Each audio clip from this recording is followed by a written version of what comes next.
है। आज हम आपको नेपाल भ्रमण के बारे में बहुत विस्तार से बताएंगे। आप जानेंगे कि नेपाल में किन किन जगहों पर आप कैसे कैसे आप घूम सकते हैं। तो शुरुआत करते हैं नेपाल जाने की औपचारिकताओं से। इस बीच आप ये जो वीडियो देख रहे हैं ये काठमांडू की गलियों का है और इसके बाद आप पशुपतिनाथ जी के दर्शन करेंगे। आप इन वीडियो को ध्यान से देखिए और मैं तब तक आपको बताता हूँ कि नेपाल जाने के लिए भारत के नागरिकों को किसी भी पासपोर्ट या वीज़ा की आवश्यकता नहीं है। केवल परिचय पत्र ही काफ़ी है। वो परिचय पत्र आपका ड्राइविंग लाइसेंस भी हो सकता है, वो आपका वोटर आईडी भी हो सकता है, वो आपका आधार कार्ड भी हो सकता है। तो भारत और नेपाल के बीच बड़े मैत्रीपूर्ण संबंध हैं और भारत और नेपाल के बीच में लगभग 20 स्थानों से नागरिक एक दूसरे के देशों में प्रवेश कर सकते हैं। इनमें से कई स्थानों से आप अपनी गाड़ी लेके भी जा सकते हैं, अपनी कार लेके जा सकते हैं और कई स्थानों से आप झूला पुल आदि से पैदल जा सकते हैं। बस आपको ध्यान ये रखना है कि जब आप नेपाल जाएं तो आप वहां पर टैक्स ज़रूर दें, जिसे कि स्थानीय भाषा में भंसार कहा जाता है, और वो आपका अलग से होगा और आपकी गाड़ी का अलग से होगा। तो आप स्थानीय आरटीओ का ऑफिस में पता करके कितने दिन के लिए आप जाना चाहते हैं वो टैक्स आप जमा करें। इस बीच आप देख रहे हैं ये प्रवेश द्वार है पशुपतिनाथ मंदिर का। बहुत खूबसूरत ये मंदिर है, हिंदू संस्कृति का प्रतीक है नेपाल की राजधानी काठमांडू में। तो नेपाल में जो प्रमुख स्थान घूमने के हैं उनमें जो बड़े शहर हैं उसमें से काठमांडू सबसे पहले है, जो कि देश की राजधानी भी है, ऐतिहासिक शहर है। और यहीं पर ये पशुपतिनाथ जी का मंदिर है जिसकी सायंकालीन आरती के दृश्य आप अपनी स्क्रीन पर देख पा रहे हैं। इसके अलावा पोखरा दूसरा सबसे बड़ा शहर है जो अपनी झीलों के कारण प्रख्यात है और प्राकृतिक सुंदरता के मामले में पोखरा का कोई जवाब नहीं है। इसके बाद नागरकोट एक और प्रमुख हिल स्टेशन है नेपाल का, जहां से आप हिमालय दर्शन कर सकते हैं और यहां से सूर्योदय और सूर्यास्त का नज़ारा बहुत ही लाजवाब होता है। इसके अलावा जनकपुर आपने सुना होगा नाम, जहां माता सीता का जन्म हुआ था। वो जनकपुर एक ऐतिहासिक शहर है और भारत और नेपाल के पौराणिक संबंधों का प्रतीक भी है। तो ये भी एक घूमने लायक जगह है।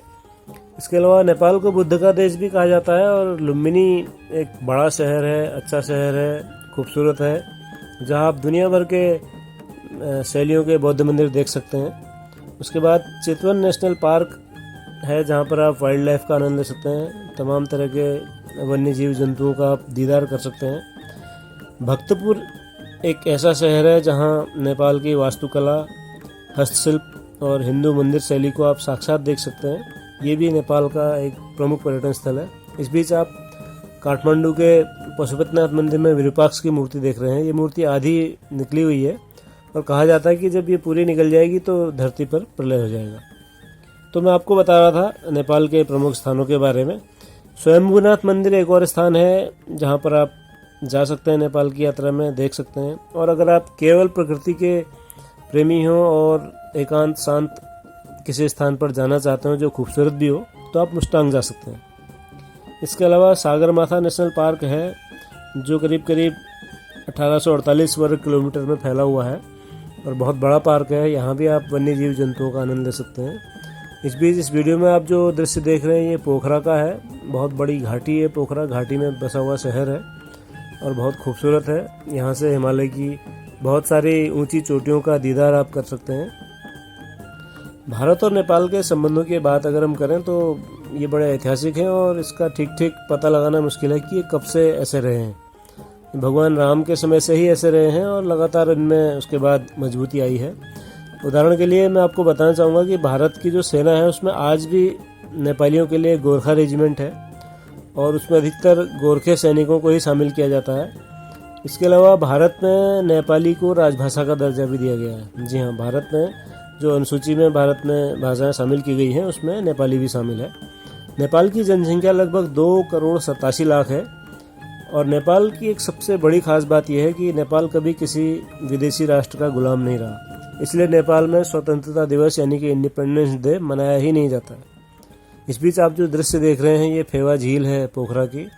बहुत बड़ी और बहुत खूबसूरत झील है और इस झील में अगर आपने बोटिंग नहीं की तो आपने कुछ नहीं किया।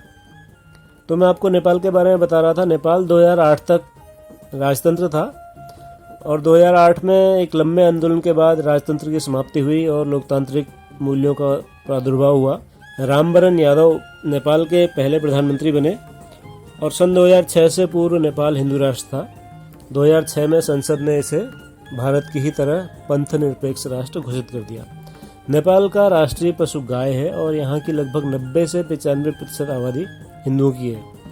बाकी बची हुई 5 से 7%, 10% आबादी में बौद्ध, मुस्लिम और अन्य धर्मों के अनुयायी यहाँ पर रहते हैं। नेपाल का क्षेत्रफल 1,47,516 वर्ग किलोमीटर है और नेपाल की सीमाएं भारत और चीन के साथ मिलती हैं। इसमें से बड़ी सीमा जो है वो भारत के साथ मिली हुई है, जो लगभग 1,690 किलोमीटर लंबी है और भारत के उत्तराखंड, उत्तर प्रदेश, बिहार, पश्चिम बंगाल और सिक्किम से सीमाएं मिलती हैं। नेपाल से चीन की जो सीमा है वो 1236 किलोमीटर लंबी है। इस बीच आप ये मंदिर देख रहे हैं, ये पोखरा का ही विंध्यवासिनी देवी का मंदिर है।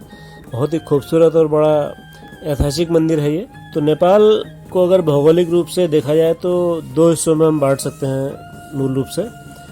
एक है नेपाल का उत्तरी हिस्सा जिसमें हिमालय का क्षेत्र आता है और जिसमें बड़ी बड़ी पर्वत श्रेणियाँ आती हैं, और दूसरा है नेपाल के दक्षिण का क्षेत्र जिसमें तराई का क्षेत्र प्रमुख है।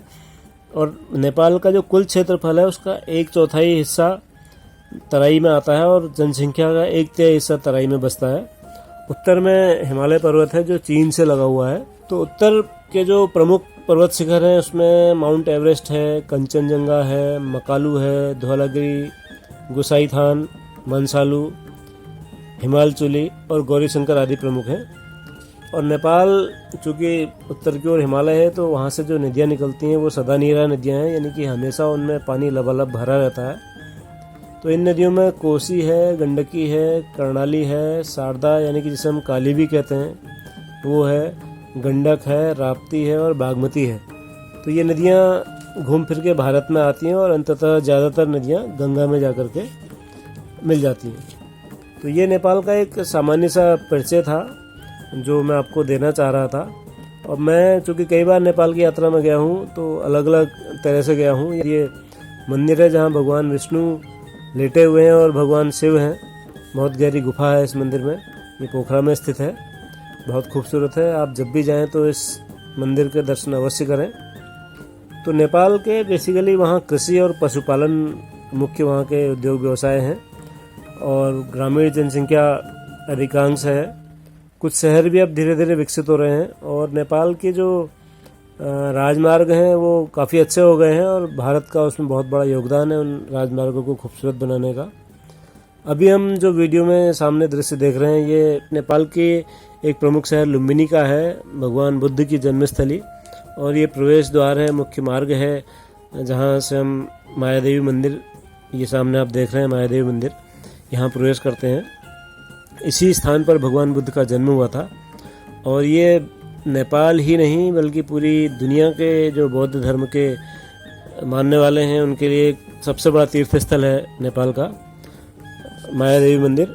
और इस मंदिर के इर्द गिर्द एक बहुत बड़ा क्षेत्र विकसित किया है नेपाल ने दुनिया के तमाम मुल्कों की मदद से, और उन सब देशों को यहाँ पर ज़मीन दी गई है। उन्होंने अपने अपने देश की वास्तुकला और संस्कृति के हिसाब से यहाँ पर अपने अपने देश के बौद्ध मंदिर को बनाया है। ये आप अशोक स्तंभ देख रहे हैं जो सम्राट अशोक ने अपने लुम्बिनी यात्रा के अवसर पर बनाया था और ये लगभग 2300 सालों से वैसे का वैसे ही खड़ा है। ये बोधि वृक्ष है जहाँ पर आज भी धर्म सभाएँ होती हैं और लोग शांति का अनुभव करते हैं। ये बहुत ऐतिहासिक वृक्ष है। तो नेपाल की सड़कें मूल रूप से अच्छी हैं जो मुख्य हाईवे हैं, लेकिन ग्रामीण सड़कों की स्थिति उतनी अच्छी नहीं है और अपनी एक कार लेके आप पूरी नेपाल की यात्रा कर सकते हैं। हमने भी जब नेपाल की ये यात्रा की थी जिसका आप वीडियो देख रहे हैं तो ये उत्तराखंड के बनबसा से हम इसमें एंटर हुए थे, प्रवेश किया था हमने, और उसके बाद हम पूरा नेपाल क्रॉस करते हुए काठमांडू, पोखरा होते हुए, लुम्बिनी होते हुए कांकड़बिट्टा एक स्थान है जो पश्चिम बंगाल में सिलीगुड़ी के पास में है, तो वहाँ से हमने फिर से भारत में प्रवेश किया। तो ये काफ़ी लंबा एक सफ़र था और बहुत सुखद और यादगार सफ़र था। और एक और बात बताऊं कि नेपाल में घूमने के लिए आपको बहुत ज़्यादा धन की आवश्यकता नहीं है, बहुत महंगा नहीं है नेपाल का सफ़र, क्योंकि नेपाल की मुद्रा भारत की मुद्रा के मुकाबले कम है। तो आप जब नेपाल जाएं तो इस बात की अधिक चिंता ना करें कि आपको खर्चा अधिक तो नहीं करना पड़ेगा, क्योंकि बहुत महंगा नहीं है नेपाल। और भारत के लोगों के हिसाब से देखा जाए तो भारत और नेपाल में लगभग आपको एक सा ही पैसा खर्च करने को मिलेगा, एक ही रेट मिलेगा, क्योंकि मुद्रा नेपाल की जो है वो हमसे कम है। ये आप देख रहे हैं अलग अलग शैलियों के मंदिर हैं लुम्बिनी में, जहाँ पर अपने अपने देश के वास्तुकला के हिसाब से बौद्ध मंदिरों का निर्माण किया गया है। और अब धीरे धीरे लुम्बिनी अंतर्राष्ट्रीय पर्यटन के नक्शे पर अपना स्थान बनाने लगा है और लाखों पर्यटक हर वर्ष लुम्बिनी आते हैं। और लुम्बिनी अगर आप जाना चाहें तो गोरखपुर से काफ़ी नज़दीक पड़ता है, वहाँ से आप बहुत जल्दी यहाँ के दर्शन कर सकते हैं। तराई में है लुम्बिनी।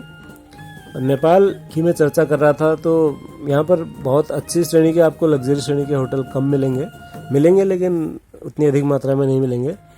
यहाँ पर आप हिमालयी नदियों का आनंद ले सकते हैं, उनमें साहसिक खेलों का आप आनंद ले सकते हैं। और ट्रैकिंग के लिए हिमालय जो नेपाल के हैं वो बहुत खूबसूरत जगह हैं।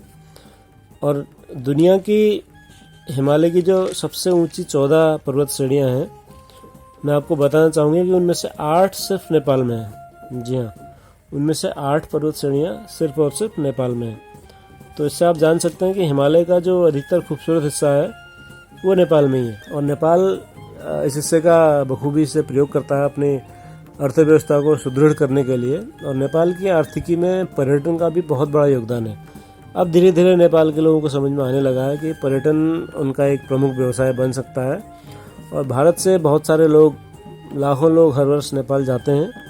मैं आपसे भी अनुरोध करूंगा कि आप भी नेपाल ज़रूर जाएं, क्योंकि नेपाल की और हमारी संस्कृति में कुछ भी अंतर नहीं है। और आपको कई बार नेपाल में घूमते हुए ये लगेगा कि आप भारत में ही कहीं घूम रहे हैं। नेपाल की जो आधिकारिक राजभाषा है वो नेपाली है, जो देवनागरी लिपि में लिखी जाती है और हिंदी से काफ़ी मिलती जुलती है। मूलतः संस्कृत से निकली हुई है नेपाली, तो आप उसको थोड़े से प्रयास के बाद बहुत आसानी से समझ और बोल सकते हैं। जैसे मैं आपको बताऊंगा कि नमस्कार रो, नेपाल में स्वागत छो। नेपाल भारत को सबैभन्दा पुरानो छिमेको र मित्र देश हो। नेपाल धेरै सुंदर देश हो। नेपाल र भारत साँचो मित्रहरू हुन्। तो इसमें ये कहा जा रहा है कि नेपाल में आपका स्वागत है और नेपाल भारत का सबसे पुराना और महत्वपूर्ण मित्र देश है और नेपाल बहुत सुंदर देश है और नेपाल और भारत सच्चे मित्र हैं। तो ये नेपाली की बात थी। अभी हम ये दृश्य देख रहे हैं, ये नेपाल के घोड़ाघड़ी ताल, और ये भी बड़ा खूबसूरत सा एक इलाका है जहाँ पर आप बहुत सारे कमल खिले हुए देख सकते हैं। तमाम तरह के बहुत लंबे क्षेत्र में फैला हुआ ये पार्क है, ये ताल है घोड़ाघड़ी ताल। असंख्य कमल आप इनमें देख सकते हैं। तो ये नेपाल के बारे में मूलभूत बातें थी। और आप फ्लाइट से भी नेपाल जा सकते हैं। दिल्ली से काठमांडू लगातार फ्लाइट है। नेपाल में कहीं भी रेलवे स्टेशन नहीं है, कोई भी रेल लाइन नहीं है। तो आज के वीडियो में इतना ही। अगर आपको कोई वीडियो पसंद आया हो तो मेरा आपसे अनुरोध है कि इसे लाइक करें, इस वीडियो को शेयर करें और मेरे चैनल को सब्सक्राइब करें। मिलते हैं जल्दी ही ऐसे किसी एक और वीडियो के साथ। नमस्कार।